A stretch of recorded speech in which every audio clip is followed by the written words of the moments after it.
नमस्कार। देवरिया की आवाज रेडियो केसरी से प्रस्तुत है स्थानीय हालचाल। पहले मुख्य हालचाल। पुलिस अधीक्षक ने 2 थानों का किया वार्षिक निरीक्षण। साइबर अपराधियों के खाते से रिकवर किए गए 95,000 रुपए। हादसे में एक व्यक्ति की मौत और लाश पर गुजरी कई दर्जन गाड़ियां।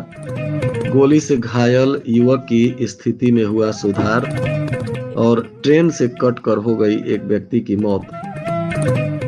स्थानीय हालचाल के इस अंक के साथ मैं निकेत मिश्र। अब हालचाल विस्तार से।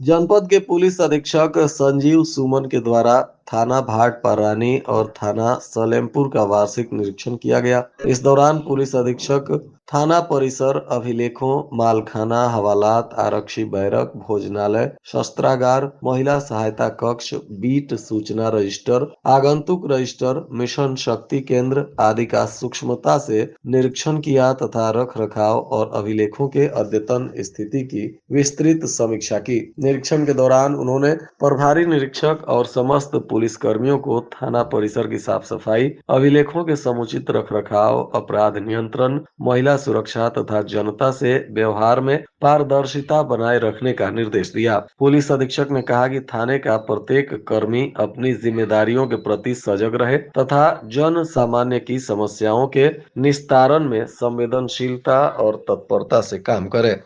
देवरिया कस्या मार्ग पर तरकुलवा थाना क्षेत्र के मुंडेरा बाबू गांव के पास सड़क हादसे में एक व्यक्ति की मौत हो गई। हादसे के बाद शव घंटों तक सड़क पर वैसे का वैसा ही पड़ा रहा और उस पर से गाड़ियां गुजरती रही, जिससे शव क्षत विक्षत हो गया था। सूचना के बाद पुलिस ने शव को किसी तरह इकट्ठा कर पोस्टमार्टम के लिए भेजा। देर शाम तक शव की शिनाख्त नहीं हो पाई थी।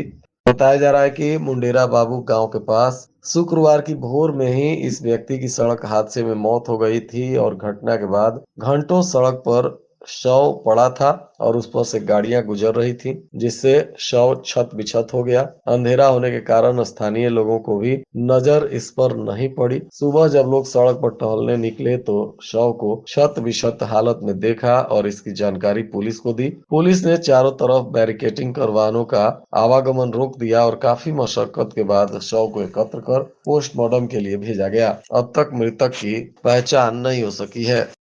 चिकित्सक के यहां ऑनलाइन नंबर लगाने के दौरान युवक के खाते से धोखाधड़ी कर 95,000 रुपए साइबर अपराधियों ने उड़ा लिया था। अब साइबर क्राइम की टीम ने कड़ी मशक्कत करते हुए वापस यह पैसा रिकवर किया। एएसपी आनंद कुमार पांडे ने पीड़ित को रिफंड स्लिप देकर रुपए वापस कराए जाने की जानकारी दी, जिसके बाद पीड़ित के चेहरे खुशी से खिल उठे। बताया जा रहा है कि सलेमपुर कोतवाली के नदौली के रहने वाले धीरेन्द्र कुमार यादव पुत्र रामाशंकर यादव ने कुछ दिन पूर्व एक चिकित्सक के यहां ऑनलाइन नंबर लगाए, जिसके बाद जालसाजों ने फ्रॉड कॉल कर उनके खाते से 95,500 रुपए उड़ा लिए। जानकारी मिलते ही उन्होंने इसकी शिकायत हेल्पलाइन नंबर 1930 पर की और साइबर क्राइम टीम को आवेदन दिया। इसके बाद साइबर क्राइम टीम ने काफी मशक्कत कर पीड़ित के खाते में उड़ाए गए रुपए को वापस कराया। खाते में रुपए आते ही पीड़ित का चेहरा खुशी से खिल उठा। वहीं पीड़ित ने साइबर क्राइम टीम देवरिया को धन्यवाद भी दिया।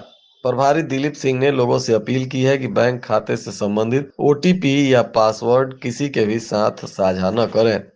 औल थाना क्षेत्र के जिरासो गांव में गोली लगने से घायल युवक का फिलहाल लखनऊ में इलाज चल रहा है और इसकी स्थिति खतरे से बाहर बताई जा रही है।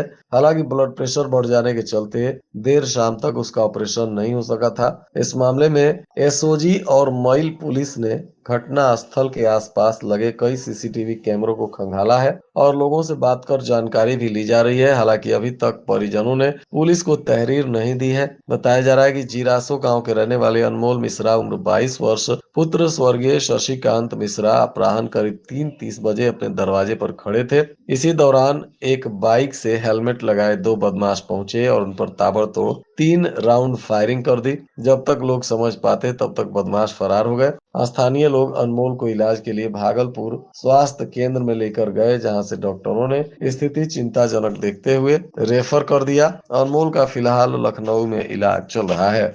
आज भी दिन भर जगह जगह बारिशों का सिलसिला चलता रहा। बूंदाबांदी से समूचा जनजीवन अस्त व्यस्त हो चला है। बारिश के बीच हवा के चलते ठंड ने भी दस्तक दे दी है। मौसम में हुए बदलाव के चलते लोग घरों से अब ऊनी कपड़े पहनकर जरूरी काम के लिए निकल रहे हैं। लगातार 3 दिनों से हो रही बारिश के चलते आम जनजीवन पर इसका काफी बुरा असर पड़ा है। वहीं किसानों को भी भारी क्षति की आशंका जताई जा रही है।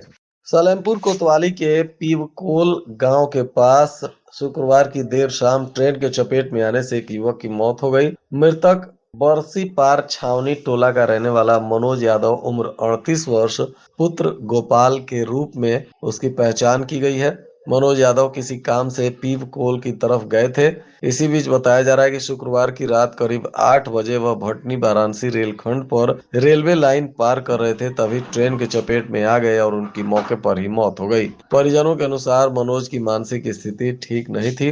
घटना की सूचना मिलते ही उनकी पत्नी संगीता और 2 बच्चे दीपांशु और आलोक सदमे में है। पुलिस ने शव का पोस्टमार्टम कराने के बाद परिजनों को सौंप दिया है। कोतवाली के प्रभारी महेंद्र कुमार चतुर्वेदी ने बताया कि इसमें आगे की जांच की जा रही है। शहर से लेकर ग्रामीण अंचल के अलावा बिहार के सीमावर्ती क्षेत्र के लोग भी मेडिकल कॉलेज में इलाज के लिए आ रहे हैं। बताया जा रहा है कि इस बदलते मौसम में वायरल फीवर, पेट दर्द और कान से पीड़ित मरीजों की संख्या बढ़ गई है। काफी संख्या में मरीज यहाँ लाइन लगाकर इलाज कराने को मजबूर हैं। रजिस्ट्रेशन काउंटर पर 1:30 बजे तक लगभग 1600 से अधिक लोगों ने रजिस्ट्रेशन कराया था। वहीं फॉलो अप में भी कई मरीज पहुंचे थे। पर्ची लेने के बाद मरीज ओपीडी में पहुंचे। मेडिसिन विभाग में भी लंबी कतार देखी गई। सर्दी, बुखार, खांसी, पेट दर्द के सर्वाधिक मरीज आ रहे हैं। वहीं बीपी, शुगर और बेचैनी तथा घबराहट के मरीज भी यहाँ बहुत संख्या में पहुंच रहे हैं।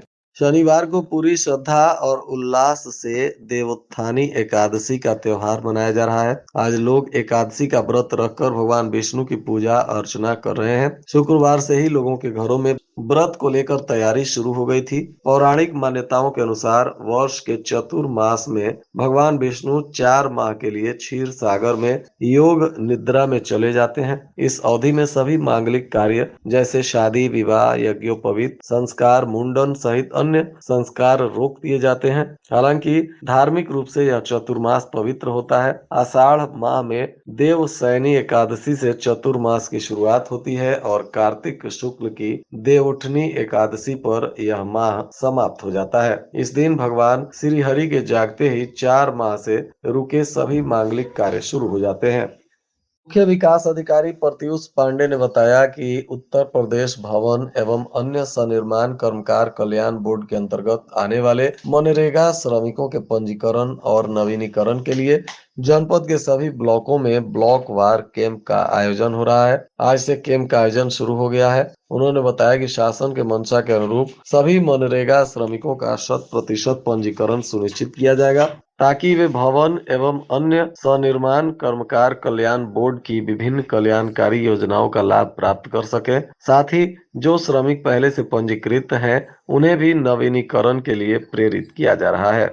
इधर तरकुलवा थाना क्षेत्र के सुंदर पट्टी के बेलही टोला गांव में शनिवार की सुबह एक महिला की आग में झुलस कर मौत हो गई। मृत महिला 50 वर्षीय प्रभावती देवी पत्नी राजेंद्र कुशवाहा अपनी भैंस को झोपड़ी में लगी आग से बचाने की कोशिश कर रही थी। तभी वह खुद आग की लपटों में घिर गई और इससे उनकी मौत हो गई। घटना सुबह 8 बजे की बताई जा रही है। प्रभावती देवी के घर के सामने एक टीन शेड की झोपड़ी थी, जहां उनकी भैंस बंधी थी। अचानक विद्युत शॉर्ट सर्किट के कारण झोपड़ी में आग लग गई। आग तेजी से फैली और पूरी झोपड़ी को अपने चपेट में ले लिया।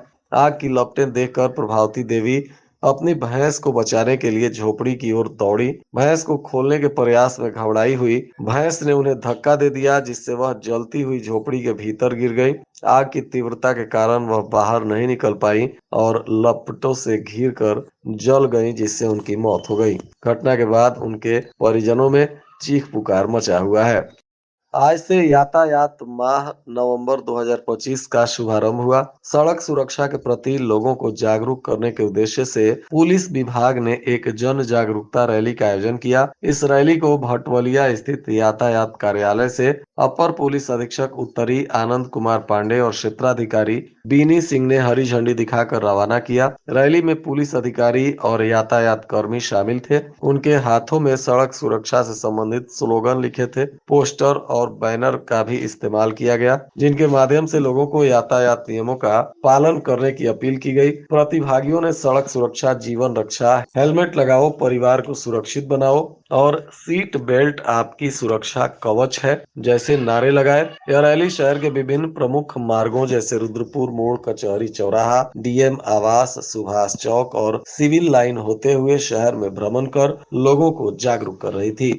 इधर रुद्रपुर तहसील सभागार में अपर जिलाधिकारी वित्त एवं राजस्व रामा शंकर की अध्यक्षता में संपूर्ण समाधान दिवस का आयोजन किया गया। इस दौरान कुल 34 प्रार्थना पत्र प्राप्त हुए थे, जिनमें 5 का मौके पर ही निस्तारण किया गया। समाधान दिवस में बाकी सिंघही निवास शुभ लाल ने सरकारी खड़ंजा के रास्ते पर अतिक्रमण को लेकर शिकायत दर्ज कराई, तो वहीं बभौली निवासी पार्वती देवी ने अपने मकान के सामने पेड़ की डाली लटकने से खतरे की आशंका जताई। अपर जिलाधिकारी ने संबंधित अधिकारियों को इन मामलों का तत्काल समाधान करने का निर्देश दिया। साथ ही अपर जिलाधिकारी ने कहा कि सरकार के मंशा के अनुरूप पीड़ितों को त्वरित न्याय दिलाना ही समाधान दिवस और थाना दिवस के आयोजन का मुख्य उद्देश्य है। उन्होंने चेतावनी दी कि इसमें लापरवाही बरतने वाले अधिकारी कर्मचारियों के विरुद्ध सख्त कार्रवाई की जा रही है।